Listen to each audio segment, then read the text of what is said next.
Certainly Governor Warner and I have really enjoyed the opportunity to co-chair the summit. And I think from our perspective, as we pull things together, the summit has certainly been a terrific success. And we very much want to thank all of you from a standpoint of your time, your thoughts, and your passion to make it happen.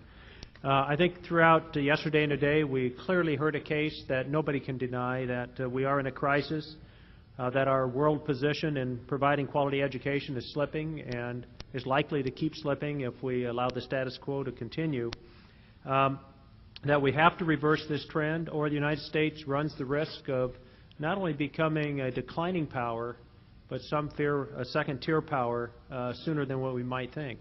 And we only had to listen to those statistics about the number of graduates coming out of China and India and other countries to realize that the achievement gap we've all been talking about the last few summits was pretty myopic. That it was our achievement gap within our confined system. But we need to now worry about the achievement gap on a worldwide basis, and that's quite a change in perspective, I think, from just a few years ago. And I think that we've all concluded now that maintaining the status quo isn't going to work, nor is just putting more money at the status quo going to work. Money may be a necessary ingredient to the solutions, but it in and of itself is not going to get us there. And I've been really pleased that we walked through a lot of the solutions, and they're not that complicated if we can just get out and worry about the execution of them. Yes, we have to keep higher public awareness in front of everybody. That's actually part of the solution. Be sure that people know that there really is a crisis. We also need to be willing to understand that the standards have to be raised, that the high school diplomas have to be meaningful, the kids have to know it's important, and the parents, and make that happen, and that diploma really reflects the skills that we need to have them be successful as either employees or citizenry in the United States. That we have to be willing to innovate and redesign our system, particularly our high schools. Again, that's something I think we heard a lot about. That the whole theme of education is not about K through 12 anymore. It's clearly the lifelong living, from P, and however we want to define P at birth, I think, basically on through adult education. We heard that helping our teachers and principals and other educators obtain the necessary skills is required. Again, we can't have a profession stuck in the past and expect them to perform into the future. We have to help everybody come along. That there's a big responsibility on the part of students and parents, and that we do have to make all of these activities relevant and rigorous for them, and they will step up to the plate. Every research piece I've seen said, if you tell the kids the bar is here, they will get there.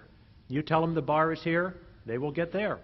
And we've been afraid to consistently put the bar up as high as we probably need to do.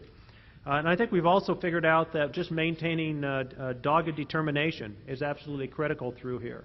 I know when I first got involved in working on education, I was told it was a multi-decade journey, and for me it's already proven to be multi-decades, and we just have to stick with it. It doesn't fix in one summit, doesn't fix in one afternoon. It's something we have to do day in and day out. But it's really, really great that we've brought together everybody, and I think now the follow-through things we heard today about the American Diploma Project and the network that's coming out of that. 13 states now getting together. That is far more substance coming out of a summit than we had going back three summits ago when we decided to move forward on national standards and movements or in outcome-based education. There it was kind of, well, maybe one or two might get started, and let's hope we get some more. Here you've got 13 coming out of the blocks with significant funding coming through some generous foundations and others to make this thing happen. And I think what's very important for many of the governors here that have not had the advance information to be able to sign up is please go back to your states, take a look at this, and see if it doesn't make sense for you. See if you can't get joined into that network as soon as you possibly can.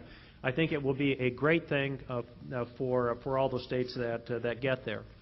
I'd like to just briefly close on a couple of thoughts. One, again, thanks for all of the people that brought this together. The staffs did a terrific job from both Achieve and the NGA. Thank you all very much Also, thanks for the support, in addition to those organizations, from the Business Roundtables and the Hunt Institute and the Education Commission of the states.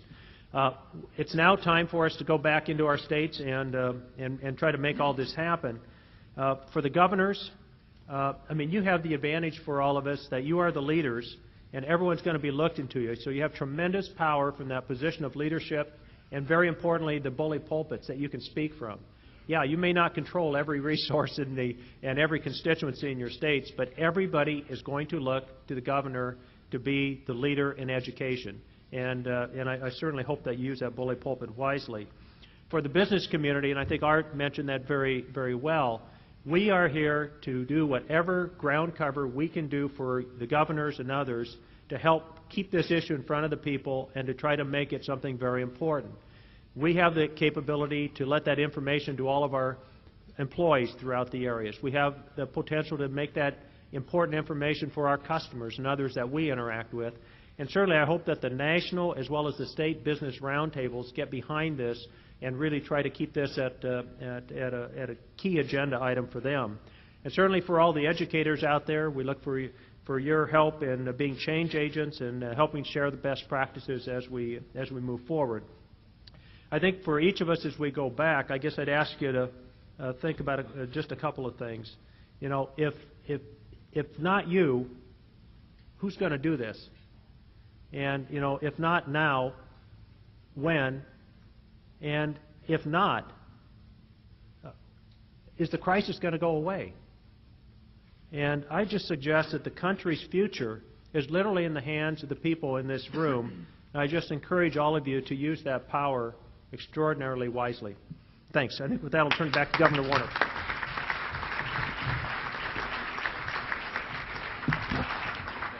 Well, I promise I'm the last up. And I thank you, and particularly thank all of you for knowing everybody's schedule, hanging in for a half an hour after our designated end time.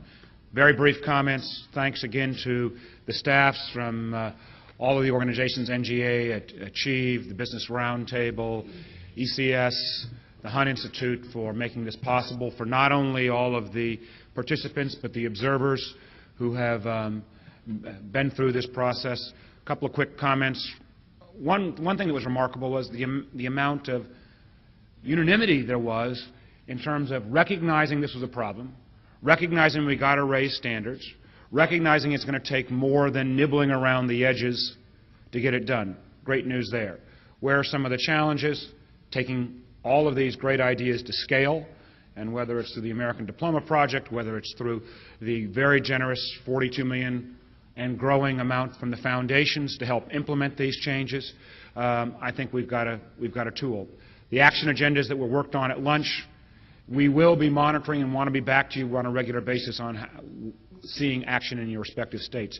A couple areas where we think we need still some improvement. Tremendous support from business. We need to broaden it to make sure we've got, as we move forward, small business as well, perhaps better represented here. I think one of the, I see Charlie Reed, and there's others around the room, we need more folks from higher ed as well. Those of us who are governors and policymakers in this room, as we think about higher ed's role in training the teachers, principals, superintendents, as we think about higher ed's role in terms of working with us to make sure there's a better connection between high school and secondary school, we've got to make that happen. Final point is, and as I got the 3-minute highline sign there, the real question is going to be, you know, will we take the energy here and make it happen in our respective states? Come this July, the National Governors Association will be meeting again in Des Moines. Part of that meeting will be a follow-up to everything we've talked about here, and will be the chance for states to demonstrate whether the great ideas that we've shared today have really been implemented beyond that single successful school or that single successful school division, really all across the state. The economic imperative that was laid out by Bill Gates yesterday, if that's not a reason for us to keep this on the front burner, I don't know what is. Final thanks to David Gergen for helping us and being a continuing participant in these education summits. Let's thank David. Thank you very much. Thank you all. We are adjourned. Thank you very much.